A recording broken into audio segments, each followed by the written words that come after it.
How's it going, everybody? On today's video I'll be installing some new parts on my new guitar, and at the same time I'll be giving you some tech tips which I've picked along the way. I've been doing the setup and installing things on my guitars for many years now. I've learned basically from YouTube videos, asking around in forums, so I'll be happy to share those with you.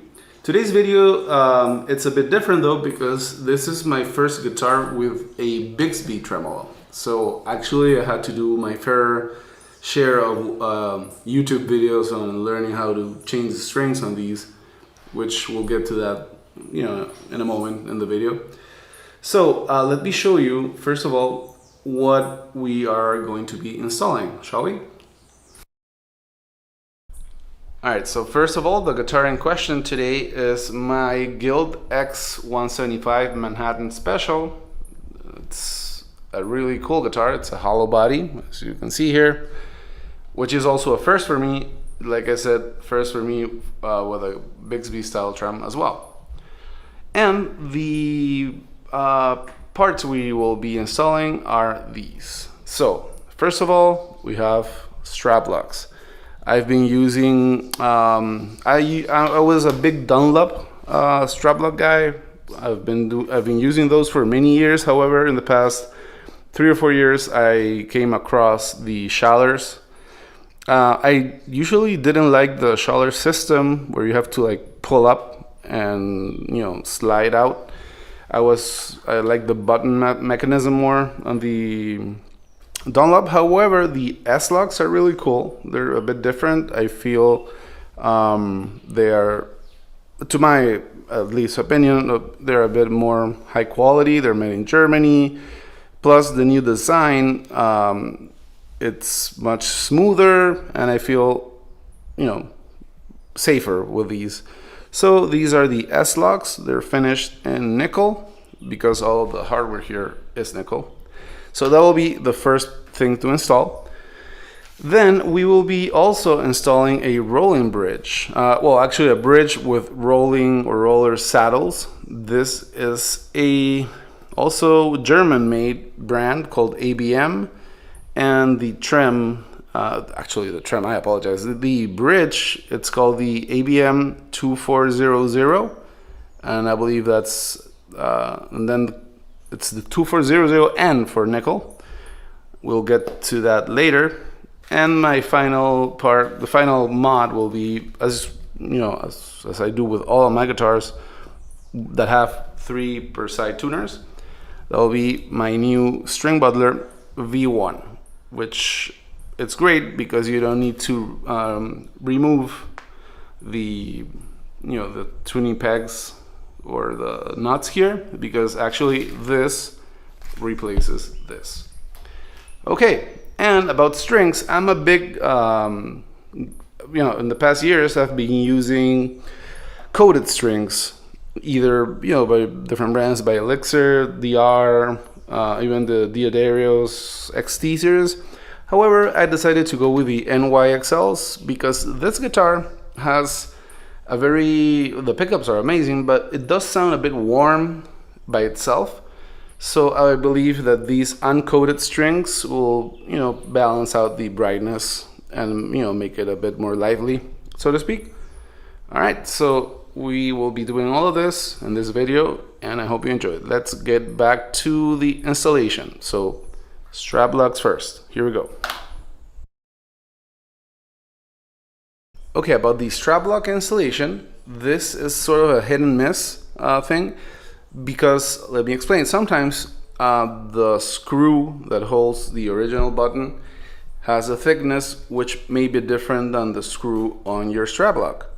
Okay, in the past, when I used to have Dunlop straplocks, which they actually use, there's a hole in the middle and you screw them in, I was able to reuse the same screw. However, with the new S-Locks, the whole button is the screw. See, there's you screw it in with an Allen wrench, and these are quite thick. So we'll find out in a moment if we're lucky and they have the same thickness. If they don't, unfortunately, it's always scary to use power tools on your guitar, right? But you have to use a drill bit which will be sort of the same thickness as the screw, and do a couple passes with the drill, and it will go in perfectly. Everything leads to the whole point of not chipping the paint on your guitar, because if you maybe try to put this here and this is a smaller hole, most likely you will end up chipping the paint because physics. However, we'll see if we need it. We'll see in a moment if we need to drill or not. And regardless, I always have I learned that you need to add lubrication. So either a little bit of soap, just grab some soap, rub it in here. I use the lubricant from myself. I use the lubricant I use on the nut, which is this time is from the Dario. There are many brands that make them, and that will help the screw glide in as you twist much more easy. Okay, so let's remove the strap locks and find out. Alright guys, so I removed the original strap buttons, and as you can tell by the tone of my voice, yes, I will be having to drill the guitar, which is not scary, trust me, it's really easy. But let me show you what I mean. This screw belongs to the original strap button, so as you can see here, it's like this. And this is the Schaller one. Okay, and you can tell it's quite thicker. All right, so here's what you do. You go to your toolkit. We'll have my trusty cordless drill. I already installed it here. What you do is you try and match a drill bit that will have sort of the same thickness, but I mean not the same, a little bit smaller, so you can get the thread sticking out on the sides, because you do want this to be secured, right? You want the threads to stick to the wood. So I've chosen this one, and let's get to drilling. Okay guys, drilling time. So this is my drill. It's an electric, cordless drill. This guy has numbers here, as you can see, and you turn them over. We are going to go to a lower number first. Actually, by the way, these numbers mean how fast or how powerful the thing will go. So we'll start with a number 3, which is, whoa, I'm not sure if you're able to tell, but anyways, this guy will be able to tell. It's soft, okay? It's not that powerful. So as you can see, here is the previous hole. I'll try, you need to be very careful, very patient, and go slow, all right? So we'll just get in there and see how gentle I'm going in.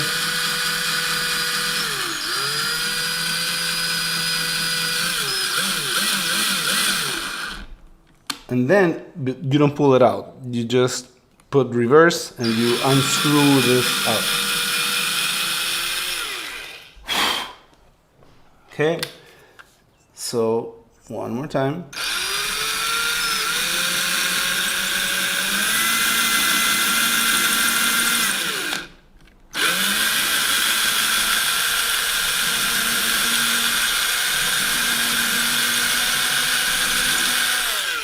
And that is it. So let me get the strap lock and put it in. Okay, for this part, I'll be using my Music Nomad Octopus. It's great because, well, mine is sort of a deluxe version or something that came with the screwdriver bits. And what I need is a 3mm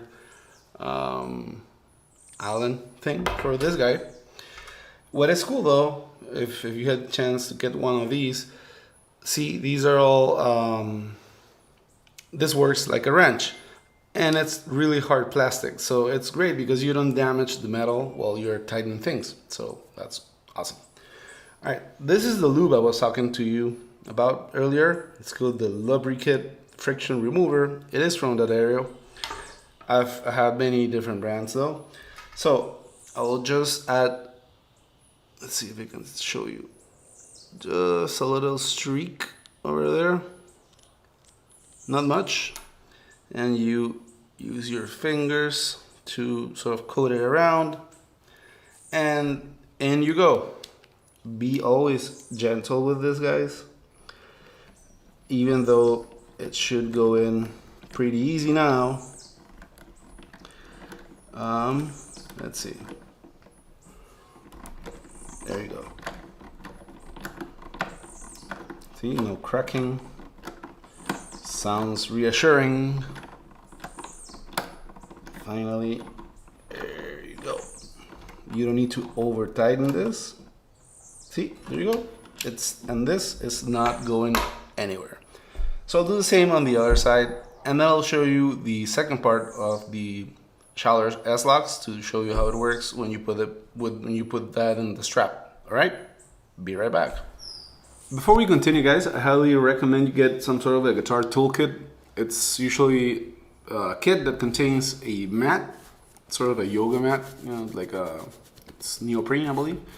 And you get one of these cradles, which is a neck cradle. This kit is from Dunlop, actually, and it comes with a toolkit, which I'll show you real quick. It's this guy here, and it has, you know, a bunch of tools. Of course, it's a toolkit. And the good thing about this cradle is that it lets you work with the guitar when you're, you know, with the strings facing up. So this has the shape of a neck. But if you're working the back of the guitar, this is flat, and this is all neoprene as well, so it won't damage the paint or the finish. Okay, so the next part for the Schallers, please help me knowing how to pronounce the brand. These guys are the parts that go on the strap itself, okay? And that's my mom in the background. All right, so what you do is, this is your strap. You put this guy first, you make it go in, okay, and then the donut thing, make sure you have the domed part upside, you know, facing upwards, and the flat side down. You just screw it in, okay, and you can choose the angle. See, here it's centered, but I like to angle it a little bit like this, so it, you know, makes more sense when you put it on the guitar. So you basically tighten it by hand as much as you can, and then using a screwdriver, a very thin one, here, let's see if you can see, here are two holes, okay? So this guy will fit in the hole here, and let me show you how it goes. Oh, messed up. Okay, hole was right here. Okay, so this allows you to put the thing all the way through. Okay, as you can see. So now you hold the back, and you can give it a few more turns. I know this looks messy,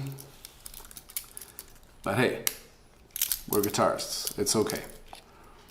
So basically you tighten even more so it doesn't go anywhere. You take this out, and these guys have a third thing to secure it. There's, you see, a flat screw there. That's why I chose this guy. And you tighten that down. So rest assured, this guy is not going anywhere, and you are, you know, covered. The guitar won't fall off. It's actually never happened to me though with straplocks of either, no, regardless of the brand. So I guess they do work. Okay, so that's done. I'll do the same on the other side, and then we will continue with the setup process, or basically the string change process, which will include the how I, you know, condition the fretboard, I polish the frets, and all that good stuff.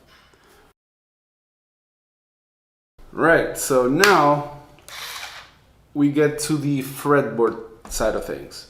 What I'm gonna do is I will remove all of the strings, and trust me, even though some people like to do one, you know, when you're changing your strings, if you change your strings regularly, like once a month, there's no need to do what I'm gonna do now. But if you're like me that use coated strings and they tend to last more, or if you're just cheap and lazy and you know make your strings last 6 months until they sound like crap, regardless, I don't do the one by one. Only if it's it's been a short period of time before. This guitar itself, it's really brand new. It was made like 3 months ago. It says on the box. So the strings here are fresh. All right. And also the guitar was basically set up almost perfect from factory. I just had to adjust the truss rod a little bit to get some relief on the neck here. And that's one thing I wanted to talk to you about. Before removing anything, what you want to do with your older strings, and in this case, since they're basically new, it's even better. I do a setup with the strings before removing them. That way, when I put the new strings, also, they have to be the same gauge. These are 11s, okay? Same as the strings I'll be using, which are also 11s. Not sure if you can see. Oh, there you go. So that's great. And what you want to do is, make sure the action is okay, make sure the relief is okay, especially make sure the actual intonation of the bridge is okay. Once you get all of that tuned in with the old strings, you're good to go. So I already did that, and I'm gonna go and take them out. I'll be right back. Okay, so just like magic, the strings are off. This is a great time for you to grab a polishing cloth, clean this. You can actually, this guitar is finished with a satin finish, so there will be no polishing. I have actually ordered a product from Music Nomad, which is made specifically for the satin finishes. It will get here in a couple of days, so we'll see how that goes. I usually clean satin finishes with a little bit of soapy water and a rag, and that works just fine. But if there's a product and it appears to work, I'll try it. Anyways, so this is a great time, to clean this area with your polishing cloth. If your guitar is a glossy guitar, you can, apply some polish. Make sure this is also a great time to clean right here in this areas where you usually don't get to because the strings are on, and dust and string debris collects here, right? I will also, since this is right here, I will install my V1. There you go. Oh, there you go. So I'll do that as well. Might as well do it right now. So for that, what you need to do is remove the existing truss rod, which I'll do right now. Fun fact, for you guys that don't know this, on Gill guitars, the screws on the truss rod cover are different. They have different sizes. The one up here is longer and the one here is shorter. I don't know why. It's the same with my T-Bird. So the problem with that is that when I installed the V1, which I did on my other Gill guitar, there's a video, you can check it out on my YouTube channel, is that the smaller screw won't actually fit all the way through because there is a thickness to it. So I went over to All Parts and I got a baggie full of screws that will fit this. So I'll use those right here. See, these are all they're made of nickel, so it still matches the hardware. Here's the information. Oh God, there you go. So I'll put away this. I will use some tape to secure the original screws in case I want to go back to normal. If I want to sell the guitar one day, mostly unlikely to happen. And I'll grab a couple of these. There you go. Hold on one moment.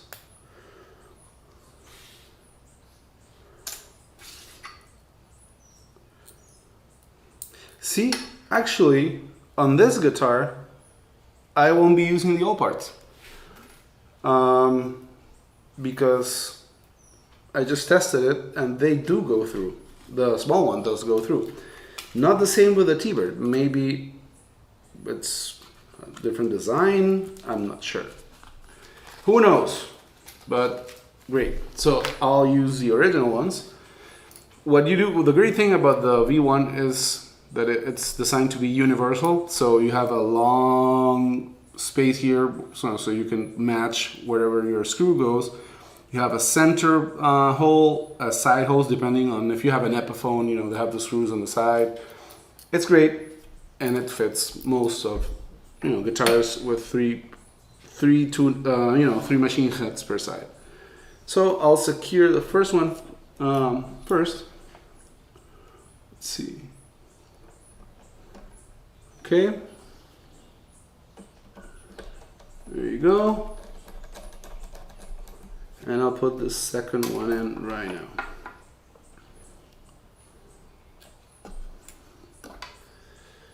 I might just as well do it now before I have the strings on, because I've done it with the strings already placed on, but you need to detune the guitar and then tune it back again. So let's save us from that nightmare and do it right now. Okay. And there you go, perfect. And there you go, perfect. As usual, never over tighten things, okay guys? You always have the risk of cracking the paint, so don't, you know, be tempted to over tighten things, okay? All right, so fretboard, let's get to it. Okay, for the fretboard, I bought this kit. You can see it says 1 and 2. There you go, 1 and 2. All right, so 1 is a cleaner, the other one is a fretboard conditioner. You should do this if you the conditioning part. Do this if you live in very hot, dry weather. I live in Peru where it's 98% humidity most of the time. So I don't really have to, but it's great because when you do, it pops up the grain of the of the wood. In this case, this is rosewood, and it has, let me show you some great, streaks. And these, trust me, with the oil that this thing has, they look fantastic, okay? So first part is grab again your rag and spray the cleaner on the rag, and you go to town. You clean this, which is pretty much clean, guys. I mean, I've been playing the guitar for just a few weeks now. Nothing dramatic. Plus, I don't really sweat. I don't have sweaty hands, so it should be pretty clean, anyways. But I'll do the steps. What? Ooh, see? Wow. The nut fell out, which is okay, guys. I mean, you just need a little bit of wood glue, which I do have, because basically the nut, it's not supposed to be, there with super glue or whatever. It's actually just there to hold the strings in place. So that's actually good. And I do have the Elmer's glue, which I'll use in just a moment. All right, so you clean it. This, you wait for it to dry, then you grab the dry part of the rag and you make sure it's really dry, okay? By the way, this is a bone nut, which is amazing. I usually, well, most of my guitars are Gibsons, and they have the grafted nuts, which are great. They even say they're better than bone. They might be true though. But hey, it's better than plastic, okay? Of course. And now what you do is you grab the conditioner and you do like little dabs like this all the way.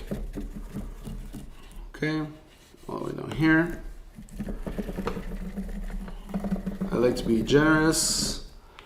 And then you grab a finger and you just smear that all over.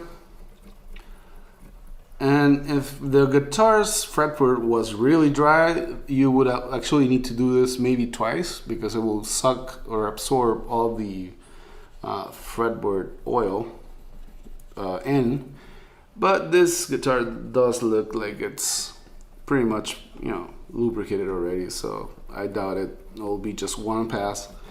I'll do this and I'll leave it like this for about 10 minutes, which will give me time to fix this guy. So we'll be back. All right, guys, there you can see the String Butler. Looks beautiful. And a few minutes, well, actually about 10 or 15 minutes have passed, and as you can see, the conditioner, or basically oil, has been mostly absorbed, and we will clean it off with a paper towel. Just a clarification, at the start of the video, I believe I said this was rosewood. I went through the specs of the X175, and this is actually ebony. It's just, I guess, some sort of streaky ebony, because it does have some, it's not pitch black. It has some, lighter lines, which is cool. I like that too. So what you do is you wipe out all of the excess here. And since this is a satin finish, make sure you don't touch the finish with the paper towel. Otherwise, you will make your satin guitar shiny, and we don't want that. Okay, be careful. So once this is all removed, with the paper towel, what you do is you grab an actual rag. Oh, let me get the rag here. And you clean the debris that the actual paper towel will leave. And voila, we have a beautiful conditioned fretboard. And take a look. Shiny. Conditioned. And yes, it's beautiful. Okay, so now this guy. As you can see, well, this is my first guitar with a Bigsby, so like I said, I learned how to do it. This is the one of the old strings, and what you want to do is you want to grab a pair of needle nose pliers and you want to pre-bend the string.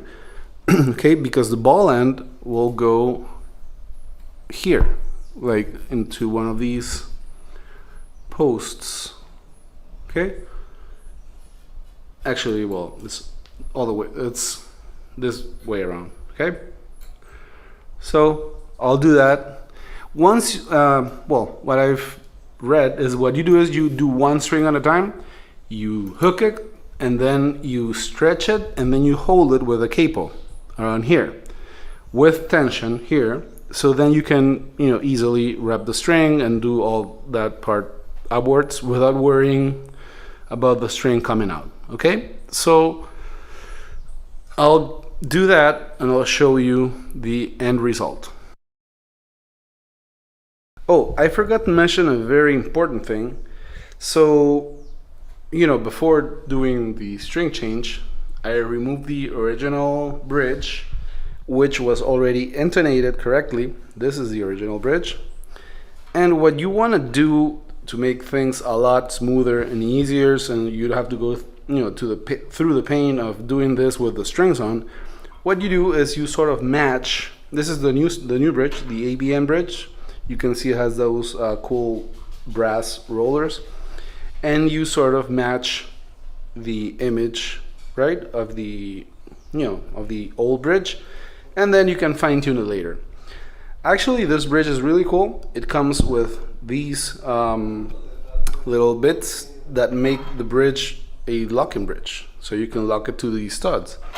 The bridge comes with studs, all right, but these are designed for guitars that have the ABM style bridge mounted on actual studs, or where they are mounted into these metal things that go into the wood. In this case, the actual thing is not like that. It's actually bolted, it's screwed into this wooden bridge, so I won't be able to change them, so I'll use the stock ones, which will be perfectly fine for the job. Alright, let me put the bridge on and show you how it looks once it's secured and locked. Guys, so the bridge is installed and secured. So you can see it's locked with the bits I showed you, and it does look pretty cool. This is nickel plated, so again it matches the rest of the hardware. And this is one of my new strings. This is the E string, and using these guys I did this. All right, so let's see if I can do this with one hand, so what I can show you what I mean. What you do is you fish it through, and there you go. Okay, and then this goes around and you secure it with a capo, which is right over there. One other thing I always do to my guitars, especially after a few months of playing it, is I polish the frets. What I do is I use these fret collars. They're also from Dunlop. They come in the same kit, and you match them to your fret size like this, and you get yourself. I use 6,000 grit and 8,000 grit. The frets here are fairly polished. I mean, I'm actually saying what I'm trying to say. These don't need polishing, so I won't be doing it on this video. Just so you know, it goes like this. You put the thing here and you sand away. It makes them really shiny and the strings glide through. On the other side of things, I've put the low E and the high E just so I can tune those first, and then the bridge will be stabilized, it won't be moving anywhere, so I can go on with the other strings. Okay, let's move on. Finally, we're done, guys. It was quite lengthy. I mean, it does take a little bit of patience with the Bigsby or a Bigsby style bridge, but the cool thing is that now we have, the strings touch the guitar in 3 points: at the tailpiece, at the bridge, and at the nut. Okay, so now this guy is a rolling point of contact, so no friction there, and no friction here actually, because it's looped up. I'm not sure if you can tell, but yeah, it's looped up with the Adagio lube. And then the cool part is it's also going through rollers. As you can see, that's the whole point of the String Butler. When you have a 3 by 3, so to speak, the strings usually start to break the angle here and here, so you get, they fan this way and this way. With the String Butler, what you get is a straight pull through the nut, so no friction actually, because of the angle. And then the angle just, it happens at the rolling pins, which are rolling, so basically no friction. So this guitar is supposed to be a really stable guitar in terms of tuning now. And I have to say, I have the String Butler on all of my guitars, all of my 3x3 guitars, and it is true. I mean, they never get out. The G string no longer is a nightmare. Okay, so all I need to do now is tune up and we will be ready to roll. Alright guys, thank you for joining me on this video. It was the first time restringing a guitar with a Bigsby for me, so it's the first, and I'm glad we shared this moment. And I highly recommend get the String Butler, get a rolling bridge if you own a Bigsby style bridge on your guitar. And like I said, it's always fun to do it yourself. So check out, there are tons of videos on YouTube that will show you how to do this. And for me, it's a relaxing moment. It's like smoking a cigar. I know like a lot of guys have different things. Mine is changing strings on the guitar. All right, guys. See you next time, and thanks for watching the video. I hope you enjoyed it. If you liked it, please like and subscribe. There's more videos coming for sure. See you later. Here's a bonus tip for you guys. So as you can tell, it's a new day. It's been, perhaps 24 hours after I did all this to the guitar. Happy Father's Day, by the way, if you're a dad. The tip is the following, which I learned late in my guitar experience in the world.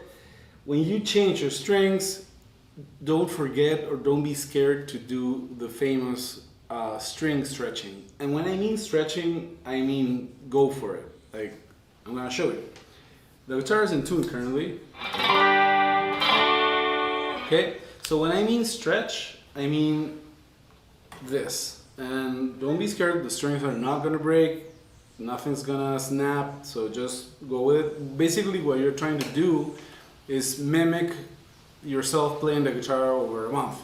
So if you don't do the stretching, trust me, your guitar will be going out of tune every single day. So with this, you only have to do it once. It requires quite a bit of patience, but it's well worth the effort, okay? So stretching, to me, is this. I usually grab, put my finger on the 3rd, the 7th, and then the 12th fret of each string, and I grab it and I yank the string all the way around and up, and I go up the different frets I mentioned, and I do this for all 6 strings, okay? Don't worry, this is not gonna break, okay? Now, I'm going to tune the guitar again. Since I've been doing it quite a bit since yesterday, it's almost already staying in tune. You have to actually do it until, even after doing what you just saw, the guitar should stay in tune. Okay, so I'm almost there, but you get the gist.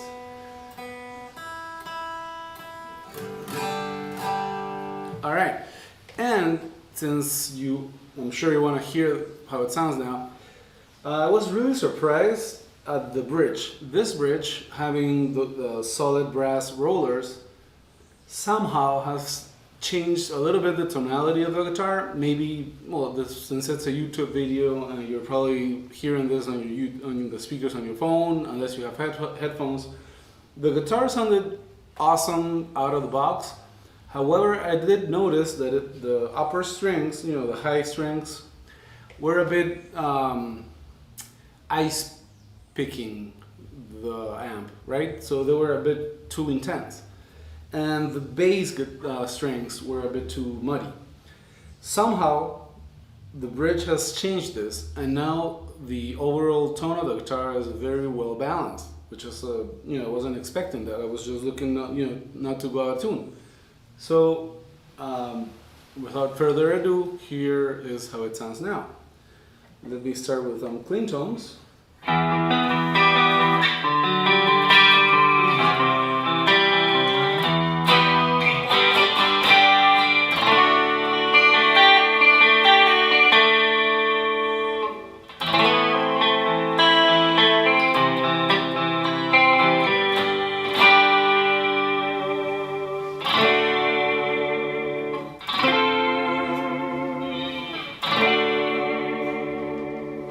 And as you were able to see, I was using the Bigsby and in tune. That's, basically that's what I was trying to look for with the bridge. But I wasn't counting on the tonal difference, which is really pretty much appreciated. Let's hear some crunchy tones.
perhaps it's the third time I say this on the same video, but as you can tell, it makes a difference. If you have a Bigsby bridge with rolling saddles or roller saddles, it does help a lot.